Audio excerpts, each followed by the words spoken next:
First time making the tournament in your tenure at A&M. Do you think about that a lot, or is it just game time? Yeah, from selection Sunday till now, it's just the time seems to go really fast because you're trying to learn and research and figure out things on a team that you have no concept of, and you're trying to figure out their players, you're trying to figure out their style of play, trying to watch as many clips and tapes and games as possible. Really happy for all of us. Um, there's multiple guys in our program that are adults or young adults that have never had an opportunity to play on this stage. And for things to have played out over the last 70 days the way that they have, I think there's so many life lessons that'll be healthy for them the rest of their life, and that they get to experience this. Um, it's the greatest tournament in any sport, in my opinion. And so, yeah, I don't really think of it for myself. I know I'm a part, but just for everybody, it's really cool. I know you played in several or coached in several first round games. Is there a difference in the psychology of it? What's kind of the approach to the psychology of a first round game? Yeah, I think this will be my 19th NCAA tournament game. So this would be my ninth first game, right? The games last forever, um, and for everyone involved, everybody's anxious, and obviously because of the money involved, the commercials are longer, the timeouts are longer, the introductions are longer. And I don't know, Travis, like how you rep that. I think you have to be efficient with your words, but it can't be too wordy. But you have to figure out a way to be engaged during all of those breaks. I think each break's 2.5 minutes. That's when the horn sounds, which means it's 3 minutes before the ball's back in play. And 3 minutes in real time, when you're win or go home, I think that kind of wears on you.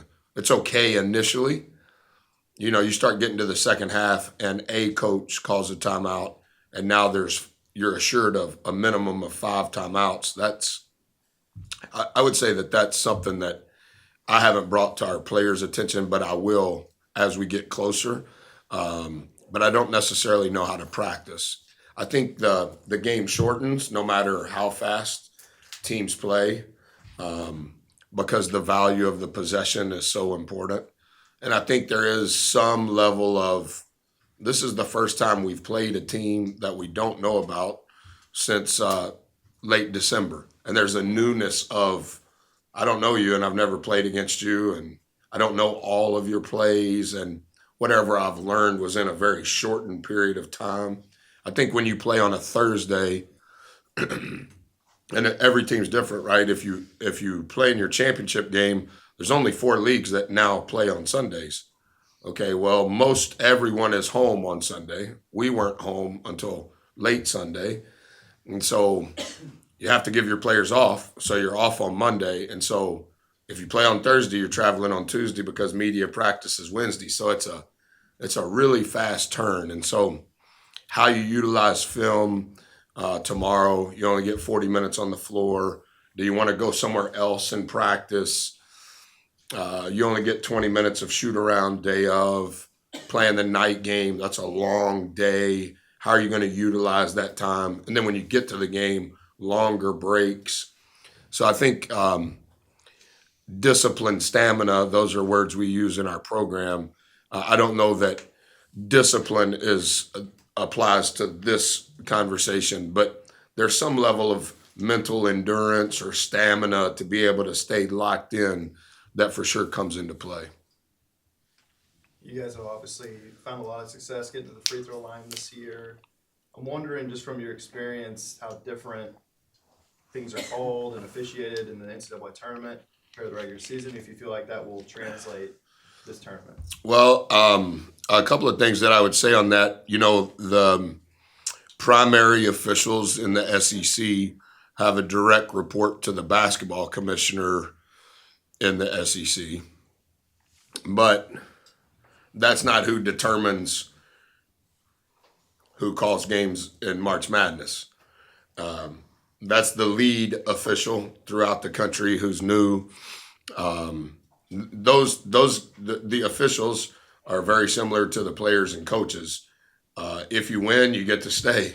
If you lose, you go home. And so it's based on your performance. So they try to do everything right. It's a big deal to them, as it should be. They want to advance to the second weekend. They want to advance to the Final Four. And like any other category of a small population of an industry, it's hard to move up the chain because it's so top heavy, right? There's multiple guys in our league that have called in multiple Final Fours. So to be the new guy or the middle-aged guy that's trying to make his way, it's based on how you do in the game. And so I think there's a different vibe to that too. And they don't know you, and they don't know your team. They don't know the opponent. They don't know the opponent's team. So everything is brand new to everybody. Buzz, you were already a little bit familiar with Penn State right off the bat. Yep. You gave us a quick scouting report, but what have you learned since in the couple days since? 22 may be the most effective 6'6" guard in the country. Has the highest usage rate of any player we've played since we've been here. 48% of their shots have come from three, which is the 8th most threes attempted in the United States. And they make 41% of them as a team, which is the 3rd best. So their 3-point volume and 3-point percentage combined, they're the best 3-point shooting team in the country. 22's usage rate is 38%, which is just astronomical. They play with a very, very low turnover rate, and it's partly because 22 is making most of their decisions. And he forces you to make decisions on how you're going to guard him. And in accordance with your decision, that dictates where the ball's going. If there were categories, whatever categories you would say, they're either green, as in they're really, really good, or they're red, and they're really, really bad. There is no yellow in those categories. It's very unique. I've really enjoyed studying them. One of my former assistants at Marquette is on their staff. I do not know Coach. He's known as a very offensive, great ingenuity, hundreds and hundreds of plays, and they've done a phenomenal job. They've won 8 out of their last 10. I think they played 4 games in the Big Ten tournament. All were 2-possession games, and obviously they won 3 out of the 4. And then they won 4 out of 5 to close down their regular season. Number 22, to give context, this is what I said to our team. Number 22 has taken 100 more shots than 4. That's a lot of balls. Number 22 has 100 more assists than 4. That's a lot. Number 22 has 150 more rebounds than 4. And so I think 4 is important to what we do. And specific to Penn State, obviously 22 is a critical component to what they do. And so I've enjoyed studying them. They put stress on you because how are you going to guard 22? And then in many respects, whoever is playing with him at that time, they're all standing outside the 3. And do you remember last year, the point guard from Wake Forest had good size, Alondis Williams. He had played at Oklahoma. And I think he was the leading scorer and leading assist player in the ACC last year. And like when the ball came out of his hand, it was just on a rope. And he has that ability to pass. Like he's controlling the ball. He's waiting on your decision on how you're going to guard him. And as soon as you make the decision, he's made his decision. And if the ball is coming out of his hand, it is on a straight strike to his teammate. And stereotypically speaking, they're going to shoot a three. So, yeah, I've enjoyed. I have more studying to do, obviously, but thus far, just as a coach, I enjoy watching it because they run really, really good stuff. Generally speaking, with their volume of threes, does that change how you look at how you defend them? Maybe from Yes. how you typically. Yeah. Yeah. They shoot too many, and so they're dependent to some degree. Their foul rate is real low. Their foul rate's really low because most of their team stays outside the three. Their turnover rate is really low. I think they turn it over the third least in the country because one player is making the decision. So they will play similar to Vanderbilt when the big kid got hurt, and I think Vanderbilt had won 10 out of 12 when we played them. And for the most part, they would play a five for a few minutes. But the rest of the time, somebody was playing the five, but he wasn't a five, and it was small ball. They're going to play a portion of the game, small ball. And all it means is there's just another good three-point shooter on the floor, and he's the furthest pass away from number 22 who has the ball.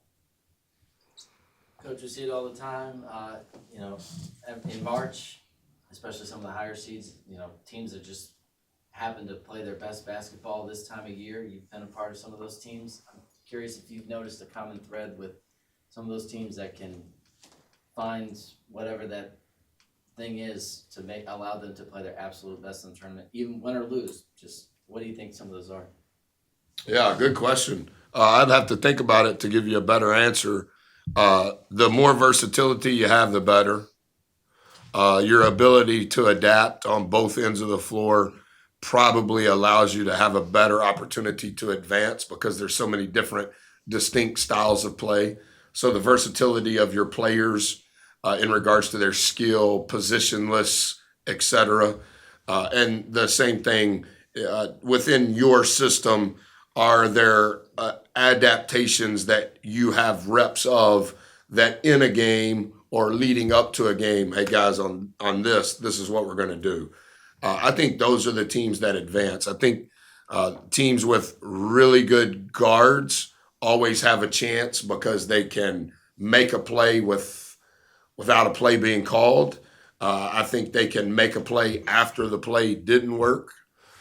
And I think teams that control the glass always have a chance because a team's shooting it really well, a team's not shooting it really well, the ball's flying all over the rim, the ball's coming out of the net. If you can control the glass, you at least have a chance to control the tempo. And I would think those would be some common threads, just off the top of my head. Running out of time, but if you have something that has to be asked, we'll go to it. Yeah, Coach, you talked about it earlier that you've got quite a few players that this will be their first tournament experience. How do you kind of, keep the excitement there, but not let that moment get too big once you get there? Yeah, I think I think that's a part of it. Guys that have played all of their life, that are hoop fans, that don't play video games throughout the night, that this is their passion, but it's also what they do. It's their hobby because they want to keep up with it. They've always dreamed of playing. So I don't want to dampen their excitement. I think relative to the maturity required to still do your job and do your work, I think that's where the leadership from within the team, whether they've been or not, that consistent leadership that you've had throughout the year, hey, this rep's important, this point is important.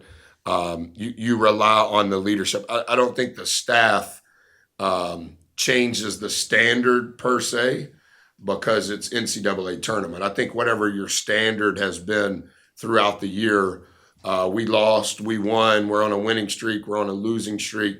I think that standard has to stay the same, and that's always best when it's players holding one another to that standard. And we've had some leaders blossom and grow and develop, particularly over the last 2.5 months when things were at a dead end. We've had some guys that have stepped up not only in their words but in their actions, and so there was a little bit of that even happened today, and I think some of that will continue to happen leading up until the game, but I also think it'll happen during the game, right? And that's what you want. That's what you want.